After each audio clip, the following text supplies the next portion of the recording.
So I've talked on this channel before about how I think there are a lot of parallels between video games and real life. In a video game, as your character progresses through the game, and you upgrade your stats and make more money, you're able to unlock better equipment, new and more powerful abilities, and travel to different and more exciting parts of the map. And life kind of works in the exact same way. As you develop marketable skills and improve yourself, your options in life open up. Our entire society seems to operate on a competence hierarchy. The people who get the most attention, the most money, and have the most opportunity in life tend to, not always, but tend to be very good at something. But everyone kinda knows whether instinctually or by societal conditioning.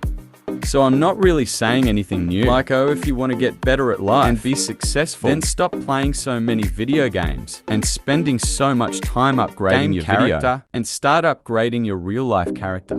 While that may be true, there's a glaring issue with that whole approach. And it's that, unlike video games, upgrading your skills and getting so good at things to the point where people start paying you lots of money and you reach the upper echelons of society. I mean, if that's what you want to do anyways, it's really hard to do, and it takes a lot of time. Years and years and sometimes even decades. So people don't bother doing it. Pretty much everybody knows exactly what it will take to become successful, but it's just so difficult to do it that we distract ourselves with TV and video games and whatever other vice that we have, so we stay in a bad situation or allow a paying job or whatever our undesirable present conundrum is. But thankfully, I think there's an answer to this problem. I think we can analyze video games and try to figure out what makes them so compelling. You know, why is it so fun to level up our in-game character? And can we leverage that and apply that same approach to real life? But in order to answer that question more accurately, we need to dive into video games and figure out what video games are doing better than real life. Video games have better clarity of objectives. Say in RuneScape, if you're level 1 attack, you can only wield a bronze or iron sword. And if you try to pick up a steel sword, it won't let you. It says you need level 5 attack. So all you gotta do is slash at goblins for like half an hour, and you can achieve level 5. Even when you talk to a random NPC in Skyrim, and he wants you to go do something, whatever he said automatically gets updated to a quest log. And if you were to Wikipedia that quest, it would tell you exactly what reward you stand to gain from completing it, and what exact steps you need to do to complete that quest. While the possibilities for what you can do in a game may not be as extensive as they are in real life, the objectives are certainly more clear. You know, we know exactly what we need to do in a video game most of the time, unless it's like a puzzle game. You like that kind of thing. You usually have a backlog of things you need to do, and all the little steps you need to get there are broken down into little tiny baby steps that will inch you towards your goal. In real life, though, you're kind of born to a random family, in a random part of the map. You have a random race, in a random socio-economic class. And as far as you know, you didn't even agree to play the game. You didn't even know you were playing the game until you gain some sort of mental autonomy. You're kinda like, okay, I'm here now, and my dad does this for a living, and I have 2 siblings, and blah, blah, blah. You're not really given a clear-cut tutorial as to what to do or what the point of the game is. You kinda just arrive and are expected to figure it out. You know, the people around you espouse vague sentiments like, get a good job, find a good wife, settle down, and have a nice house. And all of these things are great, but they definitely lack the clarity that a video game gives you. And the vagueness of it all definitely leads a lot of people to have analysis paralysis, or not know exactly what they want to do in life. Because there's so many options, they can't pick one. They're afraid if they go on a path, it's not going to be the right one. So video games definitely have more clear objectives that help you, you know, do stuff. Another big one is difficulty. Video games are way easier than real life physically. All it asks of you is to move your fingers a little bit and hit some plastic every once in a while. All you're doing is kind of tricking your monkey brain into thinking that you're achieving things. But in reality, you're just sitting there. So physically, it's extremely easy. And the time commitment is usually way lower. In The Sims, if you want to become a master chef, then it only takes like what? A couple weeks in game or something like that, which really translates to a couple hours of playing. But in real life, if you want to become a master chef, it takes an entire lifetime. And not only that, you have to be interested in it. You have to be willing to sacrifice friendships and other things in order to pursue that goal. Over years and years and decades, I roll the fucking pizza dough. Is more mozzarella. What I roll the fucking pizza dough. What are you doing? If you want to find a wife in The Sims, all you have to do is look around for the first girl that you see. That's kind of this relatively same age as you. And you woo her. Spam the flirt options until her attracted to you. Bar goes up anyway. There's literally one bar that tells you how into you she is, and as soon as that bar hits the end or it maxes out, you can pop her the question, and then you have a wife, and that can take like 15 minutes to do. In real life though, if you want to find a spouse, you gotta clean yourself up a bit, you have to be somewhat respectable, you gotta go out and meet new people. And put yourself in uncomfortable situations. You have to be bold and courageous. So ask people out and ask them on a date. And you need to show up to that date. You need to be on time for that date. You need to be engaged and listen. You need to ask difficult questions. You need to see if that person is actually somewhat like you. Or if you guys can relate, and maybe that will lead to a couple more dates. And it might work out in heartbreak because you really liked that girl and she didn't like you back. Or maybe she really liked you and you didn't really like her. And you had to tell her the hard truth that you're just not into her. There's a lot of emotional states and uncomfortable situations that go into dating and potentially finding a spouse. And a lot of the time, that whole process can take several iterations.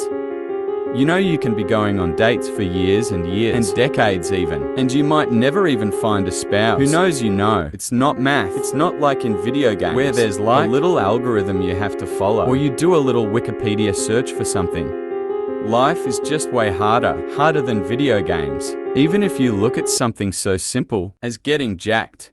You know, getting big and muscular at the gym. In real life, it's actually pretty simple. Eat lots of protein, around 1 gram per pound of body weight. You need to go to the gym and lift more weight than you did last time. And you gotta do that over and over until you're just like a huge human being. But in most video games, your characters usually just come built jacked. You're just a super muscular guy right off the get-go. And you don't even need a workout to maintain it. It's amazing. It's my ideal form. I'm just freaking jacked. Dude, I'm yoked. Okay, so let's talk about risk. Not the board game, but the concept of risk.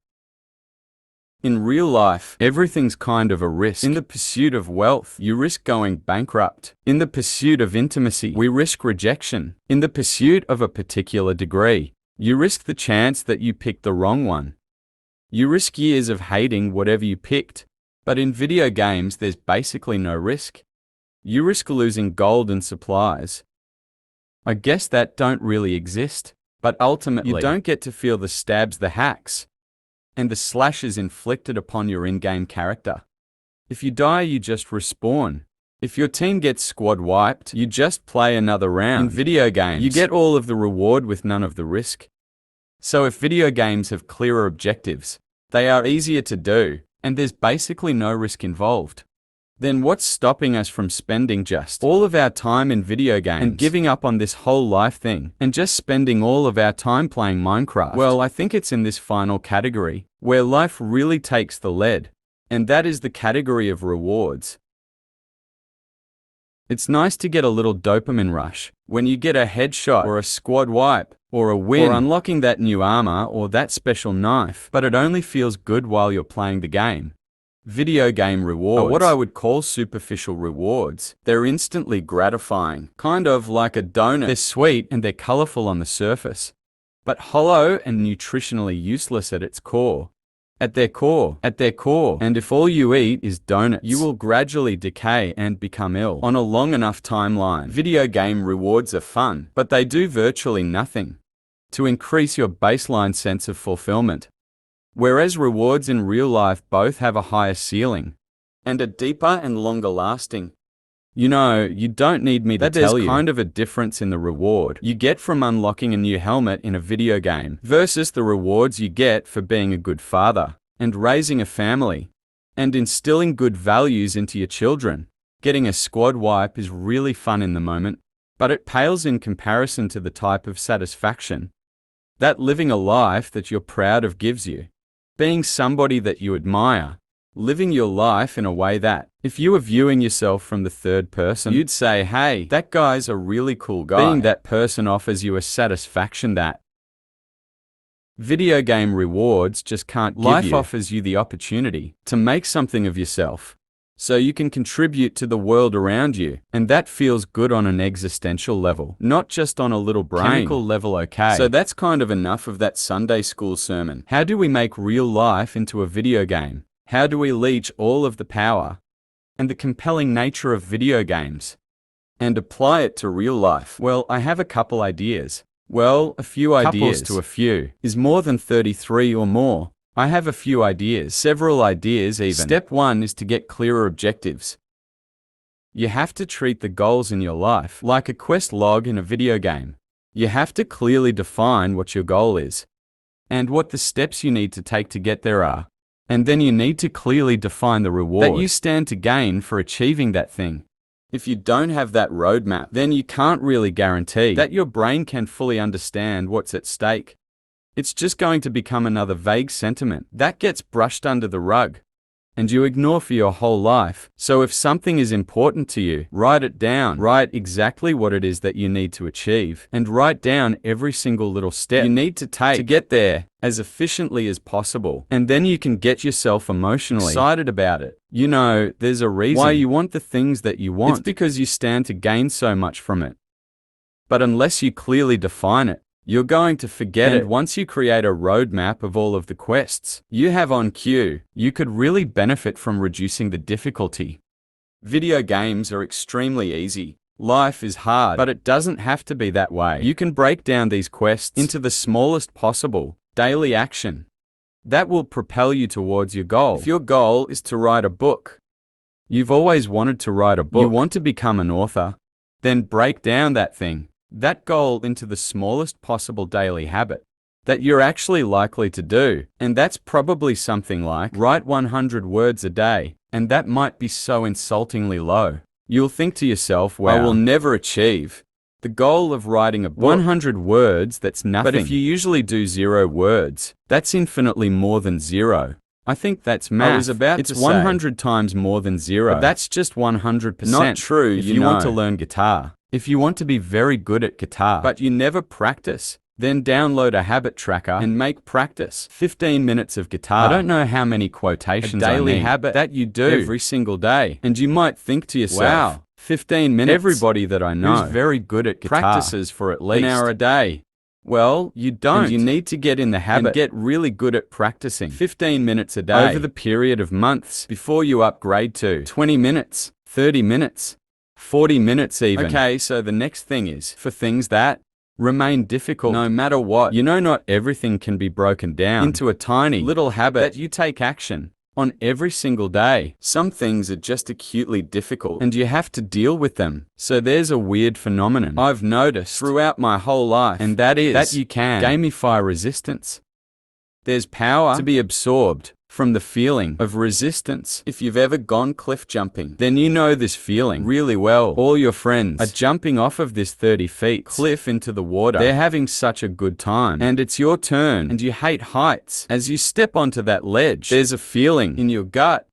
It's like this tight knot. All of your survival instincts are telling you not to jump. There is like a wall, a palpable wall of resistance stopping you from taking that leap. But if you've ever taken that leap before, you know that the second your foot leaves that ledge, you ignore the resistance anyways. There's almost a euphoria that overwhelms you as you jump over the cliff and you plunge into that icy cold water. You feel alive and invigorated. You feel incredible and powerful. It's because you absorbed the power of that resistance. You devoured it, and this applies to pretty much everything in life where there is a significant amount of internal resistance. When you overcome resistance, you absorb its power, and the greater the resistance, the greater the power. And understanding this truth can really change the way that you see the world. Instead of seeing it as a bad thing, that the rewards in life are hidden behind discomfort paywalls. you'll view it as a good thing. You'll see these pockets of discomfort as power-ups that you can absorb on demand. They're lying around everywhere for you. In life, you know, asking a girl out, there will be a wall of discomfort there. But overcoming that wall offers you the power, regardless of the response. She could reject you or whatever, but it doesn't take away the fact that you overcame discomfort, and you have become somebody who is better at overcoming discomfort. And that is a tangible, powerful feeling to have, and it's a power that sticks with you. So gamify discomfort. And another way to gamify real life is to embrace risk.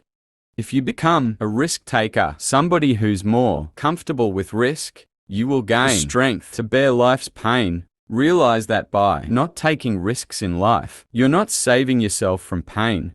All you're doing is trading away the acute discomfort of action for the slow, burning, longer, lasting decay of inaction, where feelings like despair and regret blossom. So how is that any less painful? And the final thing is just to remind yourself and reflect on the rewards that life has to offer. You know you're allowed to get excited about being the person that you want to be. You know achieving something you've always wanted to achieve. And I think it's important that we reflect on these potential rewards often.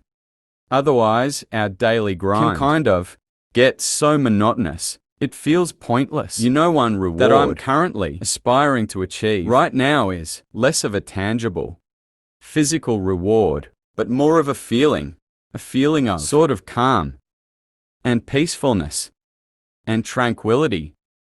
And I want to invite that feeling into my life as much as possible. I'm going camping this weekend, so I'm really looking forward to just letting all of the worries of life fuck off for a bit so that I can just be at peace with myself. And I know for a fact that's a feeling that video games can't really give me. There's a reason why people play video games. They're super fun, they're super compelling, but the video game rewards pale in comparison to the type of rewards that life can give you when it starts going your way. And if it feels like it's been a while since it's been going your way, I hope at least that this video has given you some ideas you can sink your teeth into so you start feeling better really soon.